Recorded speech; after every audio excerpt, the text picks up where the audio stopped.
Hi, it's Natasha N.K.O. It's the 25th of June now, 29 minutes past midnight, 0029. I just read about, I'm reading on from Lonely Londoners, and I just read about the Bacchanal, or their attempt to recreate it with a fete in London and the antics there. So I'll read the last paragraph there and then continue.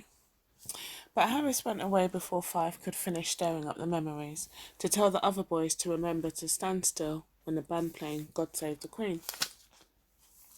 It had one bitter season when it looked like the vengeance of Moko, M-O-K-O, fall on all the boys in London. Nobody can't get any work. Fellas who had work losing it, and all over the place it looked like if Operation Pressure gone into execution in a big way. Galahad for one loses work, and though it was winter, a real grim one with pipe bursting and people carrying buckets to the road, standpipe like in the West Indies to draw water. The old Galahad not very much affected by the weather. Some miracle of metabolism was still keeping him warm at a time when normal people rattling with cold, and while they're boiling and shivering, he was able to walk about the streets in an ordinary suit of clothing, sympathising with the huddlers and shiverers in the blast of wind that does sometimes sweep across the city like a vengeance angel. Fellas put him down for mad, seeing him dressed like that in the winter, and as for the Nordics, some of them stare at this Spade, who define the elements as if he is a witch doctor. Galahad used to go walking in Kensington Gardens, the fog never clear enough for him to see down to High Street Ken. That particular winter, things were so bad with him that he had was to try and catch a pigeon in the park to eat. It does have a lot of them flying about, and the people does feed them with bits of bread. Sometimes they get so much bread that they pick and choosing, and Galahad watching them with envy. God. In this country, people prefer to see man starve than a cat or dog want something to eat.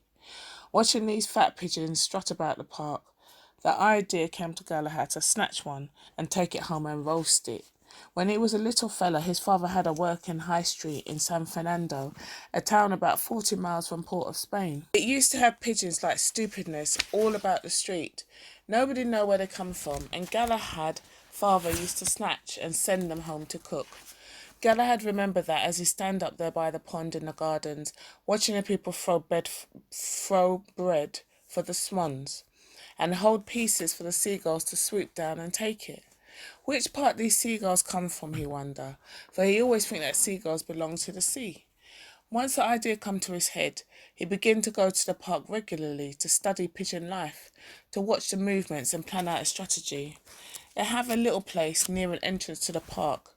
As soon as you cross over the zebra, a little way down from Queensway, where the pigeons does hang out a lot. Only thing is that they have an iron railing there, so you can't get right up to the birds.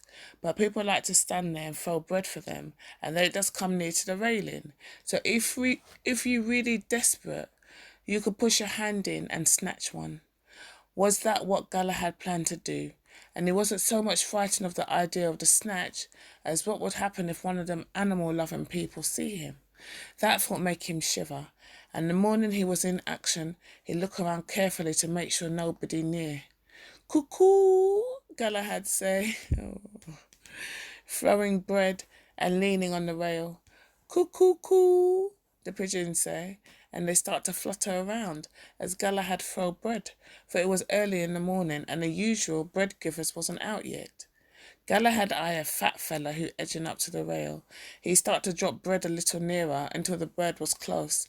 He made the snatch so quietly that the other pigeons only flutter around a little and went on eating. He start to swing the pigeon around, holding it by the head, for he want to kill it quick and push it in his pocket. As aforesaid, that particular season, it was as if the gods against the boys. And just as Galahad swinging the pigeon, one of them old geezers who does always wear a fur coat come through the entrance with little Flossie on a lead to give the little dear a morning constitution. And as soon as Flossie spot the Spade, she start a sharp barking. Oh, you cruel, cruel beast, the woman say.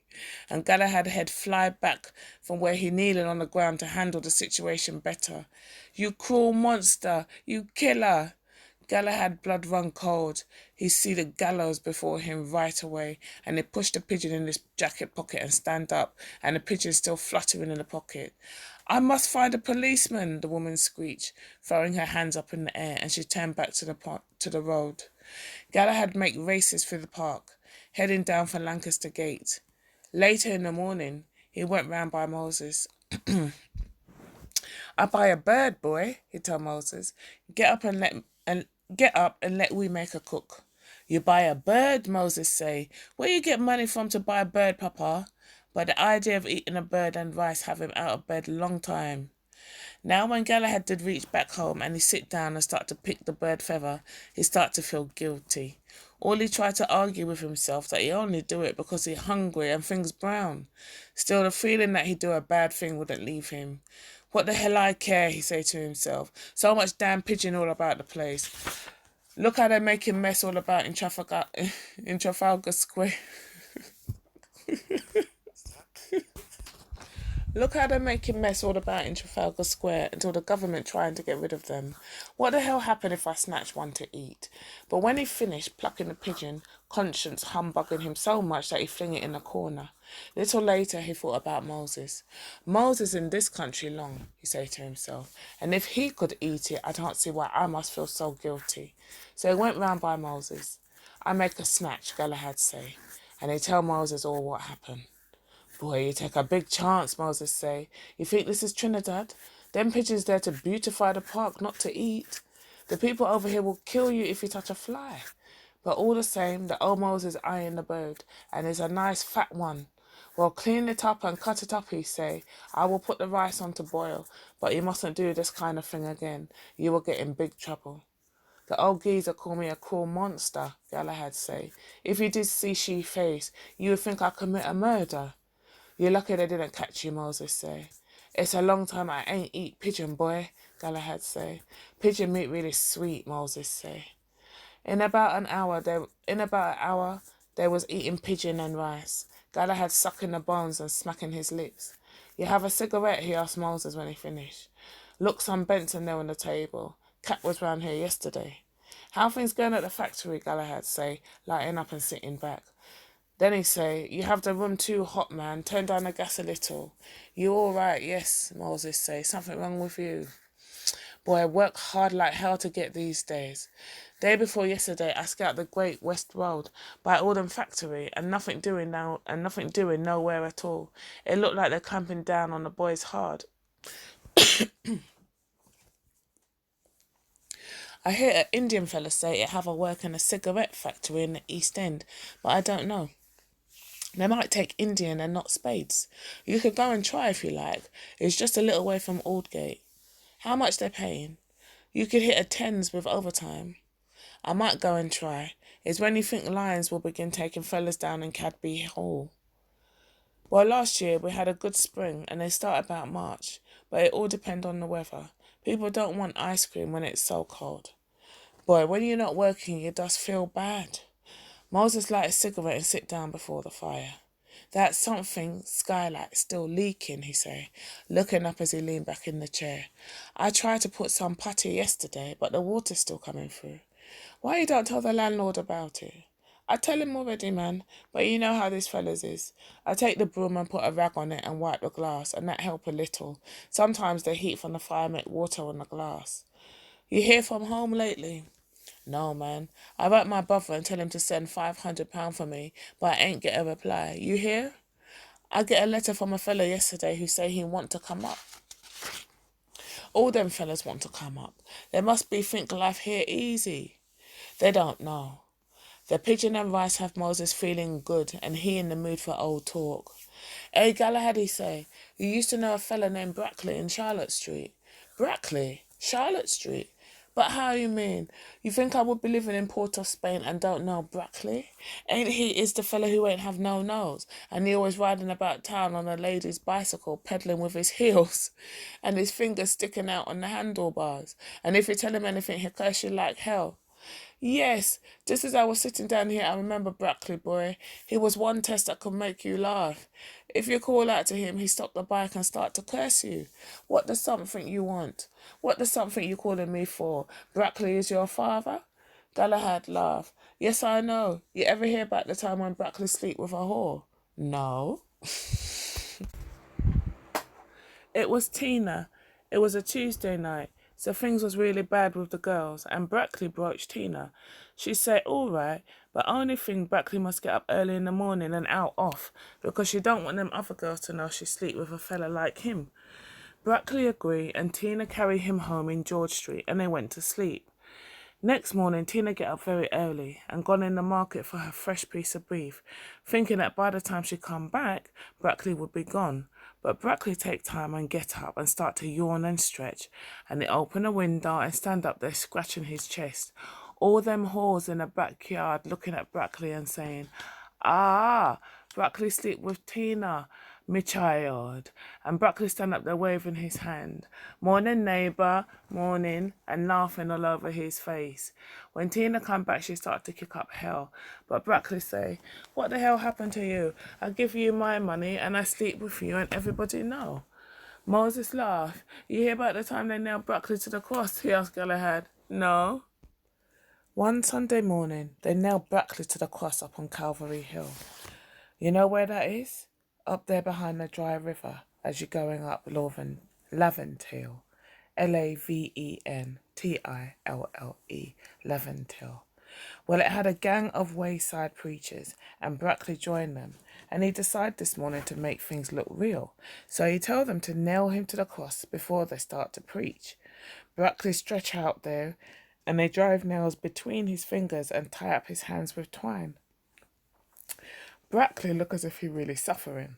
A test went and get a bucket of cattle blood and throw it over him, and Brackley hung up there while the wayside preacher started to preach.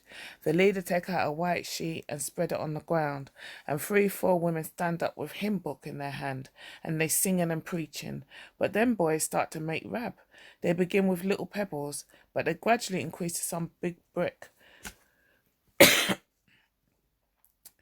Brick flying all by Brackley head until he start to bawl. Take me down from here, Brackley shout. They didn't stone Christ on the cross, and this time Big Macadam, Macadam, Big Macadam and rock flying all about in the air. Galahad laughed until tears come, and Moses suddenly sober up as if it not right that in those as if it not right that in these hard times he and Galahad could sit there, belly full with pigeon, smoking cigarette, and talk about them characters back home, as if Moses get a guilty feeling, and he watched Galahad with sorrow, thinking that he ain't have no work and the winter upon the city. Boy, Moses say, look how we sit down here happy and things brown in general.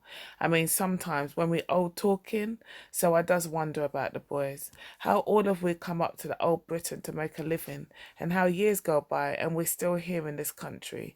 Things like that does bother me. With this night work, sometimes I get up all around 11 o'clock in the morning. So you wouldn't miss 11sies, Galahad say.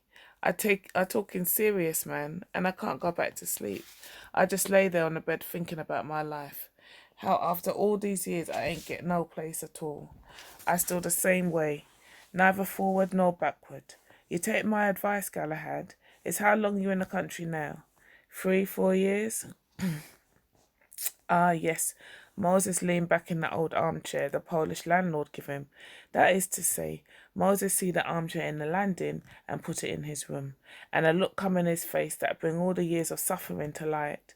When was my second winter here, I was still ready to go back home. I used to go by them shipping offices and find out what ship's leaving for Trinidad, just in case I happen to raise the money. How long you think I in Britain now, Galahad? How long you think I in Britain now, Galahad? 5 years. 10 years, Papa. 10 years, the old man in Britain. And what to show for it? What happened during all that time? From winter to winter, summer to summer, work after work, sleep, eat, hustle, pussy, work. Boy, sometimes I sit there and think about that. Think about it real hard. Look how it is. Them Jamaican fellas who only here for 2-3 years save up enough money to send for their family, and I ain't even have cent in the bank. How them fellas manage to save money on £5-6 a week beat me, and yet they do it. Boy, if I was you, I would save up my money, and when you have a little thing put by, hustle back to Trinidad. Who, me? No, boy, I'm not going back. You're just like Daniel and 5 past 12 and them other fellas. You know what they say? They say that if they have money, they say that if they have money, they will go all about on the continent and live big, and they would never leave Britain. Boy, you know what I want to do? I want to go back to Trinidad and lay down in the sun and dig my toes and eat a fish broth and go Maracas Bay and talk to them fishermen, and all day long I sleeping under a tree with just the old sun for company. You know what I could do if I had money? I go live paradise. You know where paradise is? It's somewhere between St. Joseph and Tacarigua. Tacarigua? Tacarigua. Is somewhere between St. Joseph and Tacarigua is a small village. One time it had a Portuguese fella named Jesus there, probably more likely to be Jesus. One time it had a Portuguese fella named Jesus there, and he had a rum shop. So Ripley had him in Believe It or Not. Jesus have a rum shop in paradise. Anyway, up there, life real easy. I would get an old house and have some cattle and goat, and all day long sit down in the grass in the sun and hit a good corn cuckoo and callaloo now and then. That is life for me, boy. I don't want no ballet and opera and symphony. Galahad say, last year I had a feeling to go back too, but I forget about it. It ain't have no prospects back home. It ain't have no prospects back home, boy. Sometimes I look back on all the years I spent in Britain, Moses say, and I'm surprised that so many years gone by. Looking at things in general, life really hard for the boys in London. This is a lonely, miserable city. If it was that we didn't get together now and then to talk about things back home, we would suffer like hell. Here is not like home where you have friends all about. In the beginning, you would think that is a good thing, that nobody minding your business. But after a while, you want to get in company. You want to go to somebody's house and eat a meal. You want to go on an excursion to the sea. You want to go and play football and cricket. Nobody in London does really accept you. They tolerate you, yes, but you can't go in their house and eat or sit down and talk. It ain't have no sort of family life for us here. Look at Joseph. He's married to an English girl and they have 4 children and they're living in 2 rooms in Paddington. He applied to the LCC for a flat, but it looked like he would never get one. Now the children big enough to go to school, and what you think? It's big fight every day because the other children calling them darky. When they're not at school, they in the street playing. Boy, when I was a little fella, my mother cut my tail if I play in the street. And you think Joseph could make out on that £6.10 he getting? As it is, he have £10 for me, and I feel bad to ask him for it when I meet him. Boy, when I see things like that happening to other people, I decide I would never marry it. Look what happened to Lewis, how his wife divorced him. Lewis looked for that, thumping the woman every night. Yes, but still. And another thing, look how people does dead, and nobody don't know nothing about it until the milk bottles start to pile up in front of the door. Supposing one day I keel off here in this room. I don't take milk regular. I will stay here until one of the boys drop round. That is a hell of a thing to think about, you know. One time a test dead in his house. No, one time a test dead in this house, right there down the hall in the second room. You know what? I missed the test. Was one of them old geezers. Every morning she see me, she say, cold today, isn't it? I bet you wish you were back home now. She used to wear a fur coat and go in the park and sit down, perch up like a fowl when rain falling. Well, I missed the test. When I asked the landlord for her, he says she dead about a month ago. You see what I mean? The best thing to do is take milk regular, Galahad say. Laugh kif kif if you want, but I here in this country longer than you, and you still have a lot to learn. You never leave the gas fire on by mistake? No, I only use it when I cooking. Oh, I forget you don't want heat in the winter. Anyway, you don't read the papers. Every day somebody dead with leaving gas on. If a test don't like your head, All you have to do is come in the room when you're sleeping and put on the gas, and next day you get 2 lines in the newspaper. The trouble with you, Galahad say, is that you want a holiday. Why you don't take a trip to Berlin or Moscow? Listen, I hear the party giving free trips to the boys to go to different cities on the continent with no strings attached. You don't have to join up or anything. Who tell you so? I'll get a wire. I hear 2 students went, and they say they had a sharp time. Over there, not like London at all. The people greeting you with open arms. Why you don't contact the party? Take it easy. I have enough grey hairs as it is. But talking about holiday, what does happen here when it's Christmas? No fate at all. Everybody in the house eating Christmas pudding. Boy, you remember what Christmas does be like back home? Fate's like stupidness.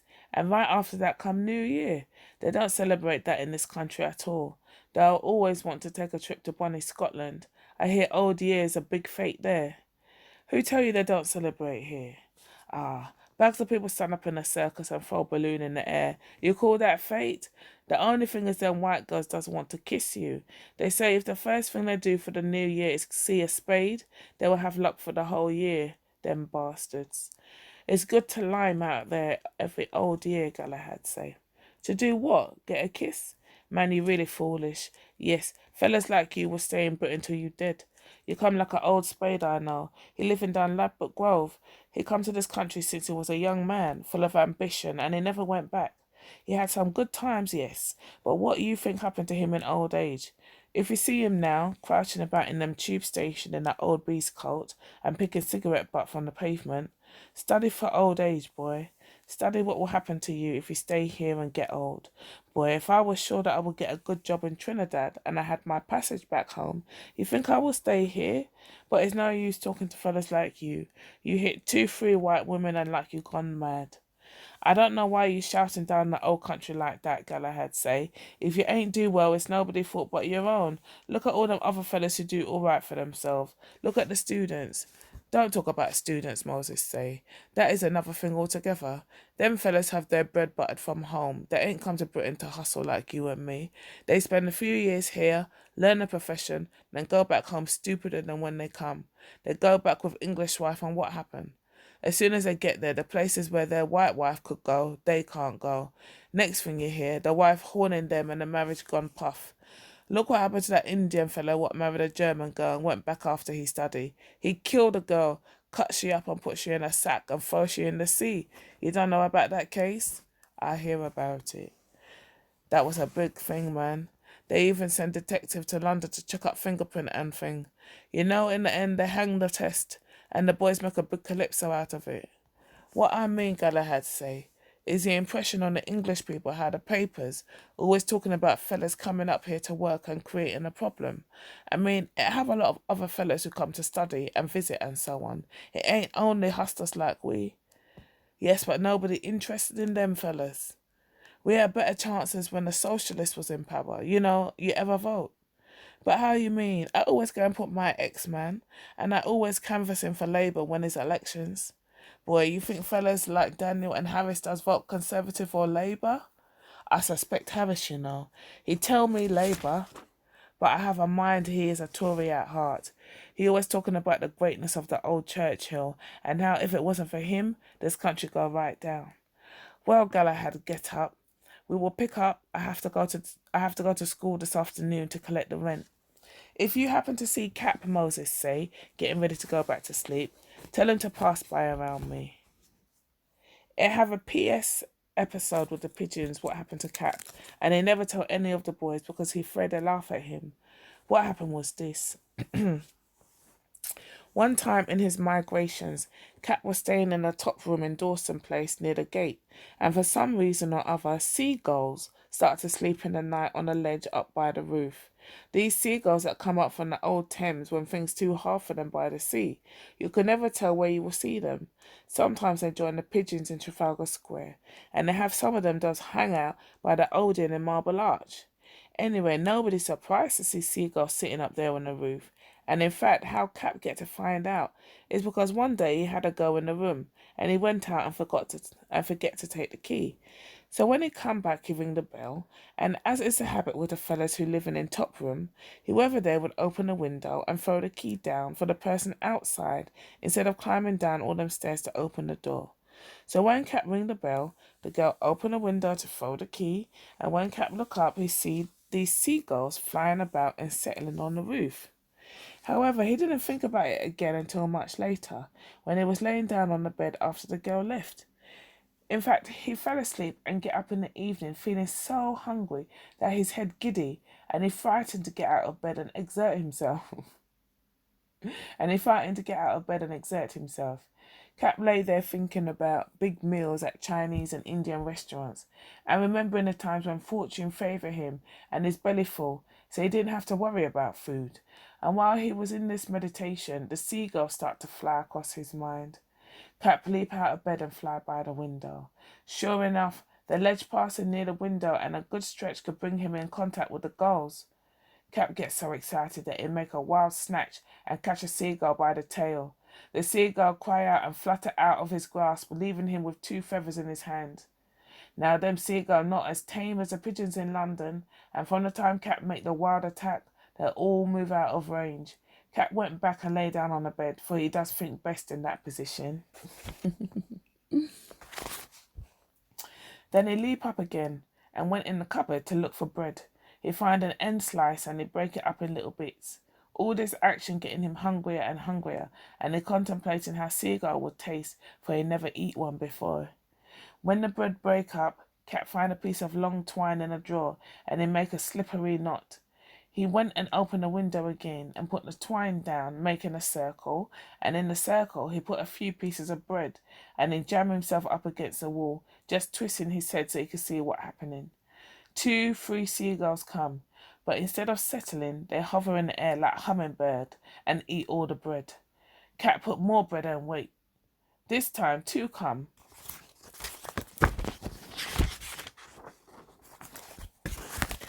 and one of them that was greedy decided to settle down and eat off all the bread. As soon as the bird foot touched the ledge, Cap make the pull. The seagull jump up a little as if it playing skip with Cap, and when the twine fly underneath, Cap pull real hard. It settled down again. Cap threw away the twine in a corner and went and lay down again, the old brain wrestling with the problem. Then he leap up again and take up an old cardboard box. He went and take his clothes off the hanger. He tied the twine to the hanger. He opened the window and he prop up the box with the hanger.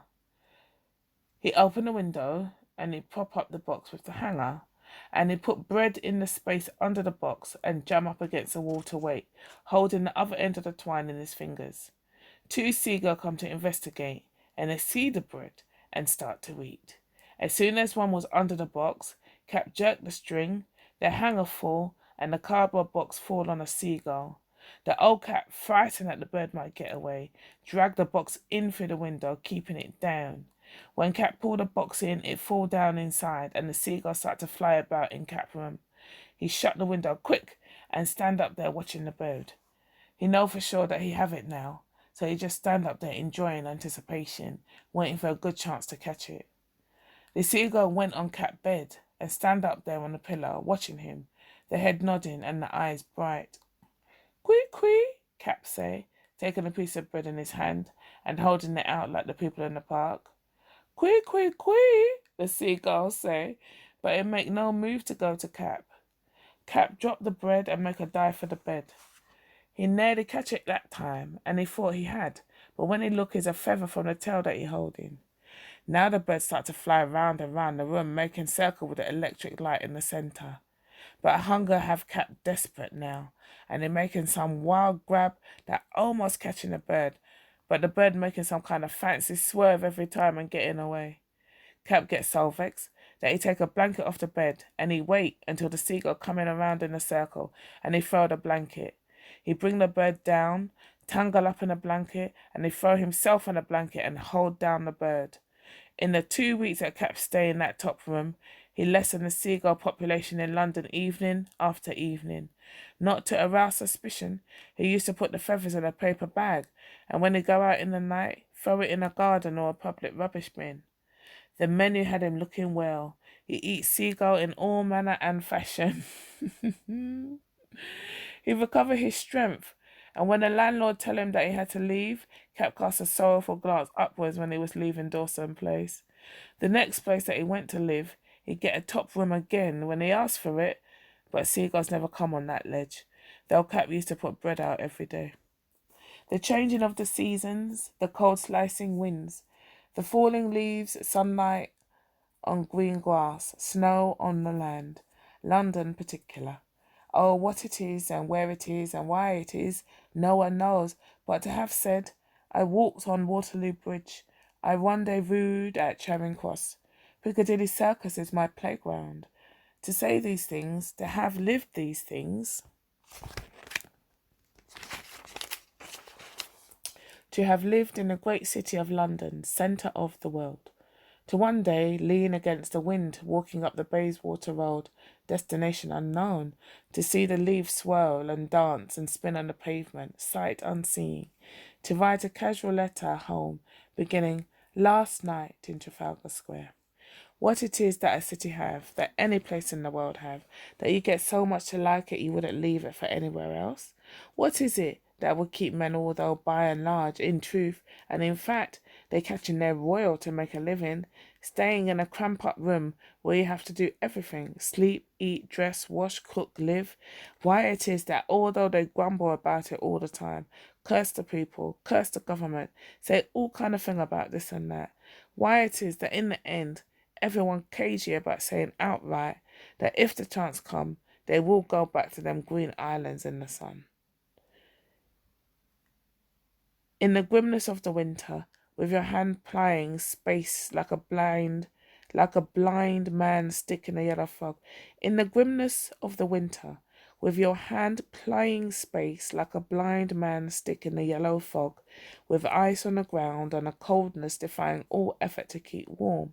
The boys coming and going, working, eating, sleeping, going about the vast metropolis like veteran Londoners. Nearly every Sunday morning, like if they're going to church, the boys liming in Moses' room, coming together for our old talk, to find out the latest gen, what happening, when is the next fate, but asking if anybody see his girl anywhere.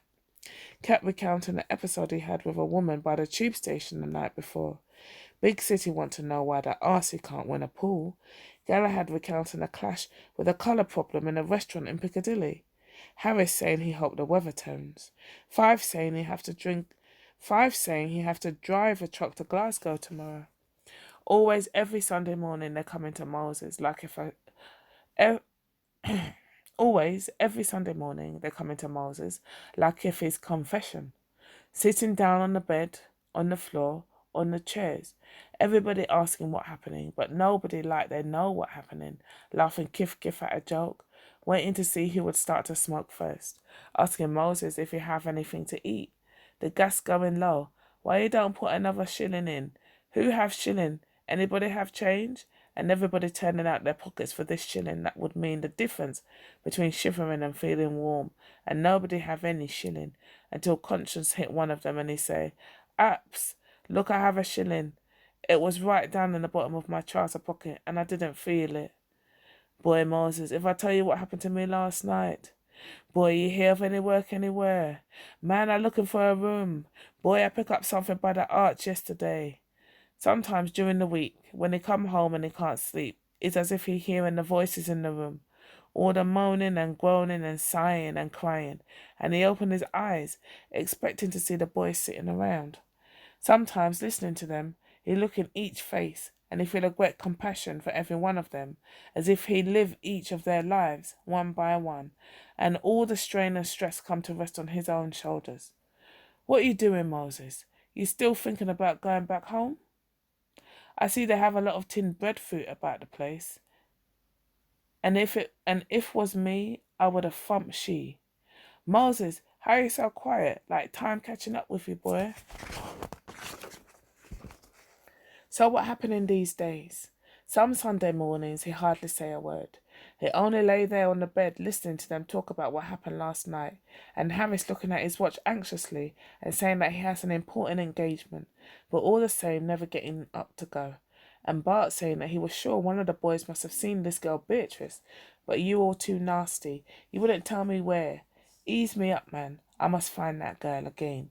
And kept smiling his innocent smile. What traps so many people? And Galahad cocky and pushing his mouth in everything. And Big City fiddling with the radio. Radio Luxembourg always have good music.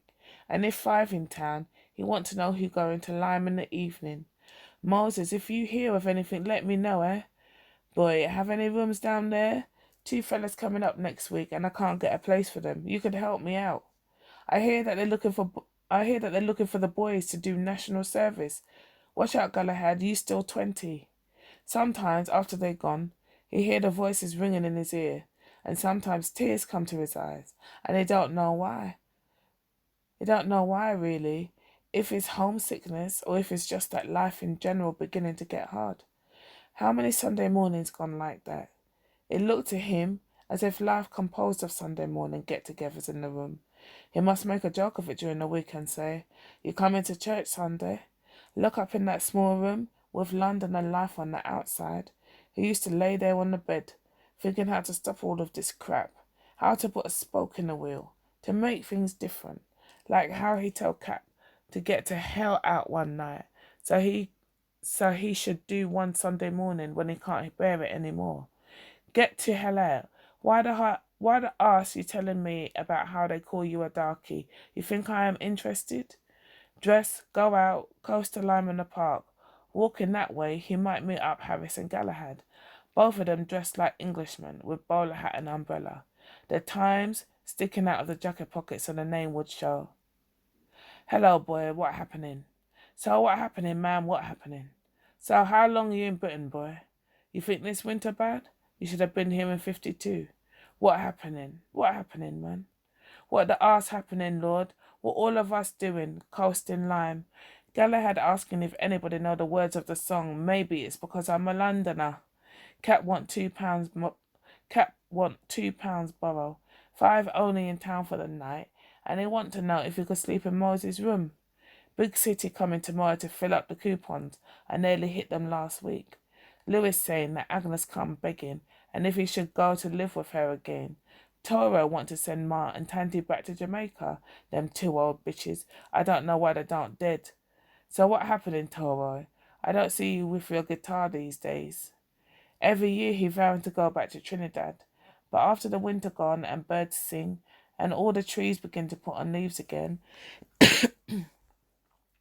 and flowers come, and now and then the old sun shining, is as if life start all over again, as if it still have time, as if it still have another chance. I will wait until after the summer. The summer does really be hearts. But it reached a stage, and he know it reached that stage, where he gets so accustomed to the pattern that he can't do anything about it. Sure, I could do something about it, he tell himself, but he never do anything. He used to wonder about back home, where he have a grandmother and a girlfriend who always writing him and asking him why he don't come back, that they would go and live in Grenada, where her father have a big estate. Why you don't go back to Trinidad? What happening, man, what happening? If I give you this ballad, last night, you went to see that Christmas tree in Trafalgar Square. Harris giving a dance in Brixton next Saturday, you going? A fella asking the Home Secretary in the House of Commons, are you aware that there are more than 40,000 West Indians living in Great Britain? You know who I see in Piccadilly last night? Gomez. Gomez, he must be come up for talks of federation. One night of any night, Lyman on the embankment near to Chelsea, he stand up on the bank of the river, watching the lights of the buildings reflected in the water, thinking what he must do, if he should save up money and go back home, if he should try to make it by next year before he changed his mind again. The old Moses standing on the banks of the Thames. Sometimes you think he sees some sort of profound realization in his life, as if all that happened to him was experience that make him a better man, as if now he could draw apart from any hustling and just sit down and watch other people fight to live. Under the kif-kif laughter, Behind the ballad and the episode, the what happening, the sum of his hearts, you could see a great aimlessness, a great restless, swaying movement that leaving you standing in the same spot, as if a forlorn shadow of doom fall on all the spades in the country, as if you could see the black faces bobbing up and down in the millions of white strained faces, everybody hustling along the strand, the spades jostling in the crowd, bewildered, hopeless, as if on the surface things don't look so bad, but when you go down a little, you bounce up a kind of misery and pathos and a frightening what? He don't know the right word, but he have the right feeling in his heart. As if the boy's laughing, but they only laughing because they're afraid to cry. They're only laughing because to think so much about everything would be a big calamity, like how he here now. The thought so heavy like he unable to move his body. Still, it had a greatness and a vastness in the way he was feeling. Tonight, like it was something solid, after feeling everything else give way, and though he ain't getting no happiness out of conjugations, he's still pondering. For is the conjugation COGITATIONS playing in the mind? So though he getting no happiness out of the conjugations, he's still pondering, for it is the first time that he ever find himself thinking like that. Daniel was telling him how over in France, all kinds of fellas writing books what turning out to be bestsellers. Taxi driver, porter, road sweeper, it didn't matter. One day you're sweating in the factory, and the next day all the newspapers have your name and photo saying how you are a new literary giant. He watched a tugboat on the Thames, wondering if he could ever write a book like that, what everybody would buy. It was a summer night. Laughter fell softly. It was a sort of night that if you wasn't making love to a woman, you feel you was the only person in the world like that. The lovely end. Thanks for listening.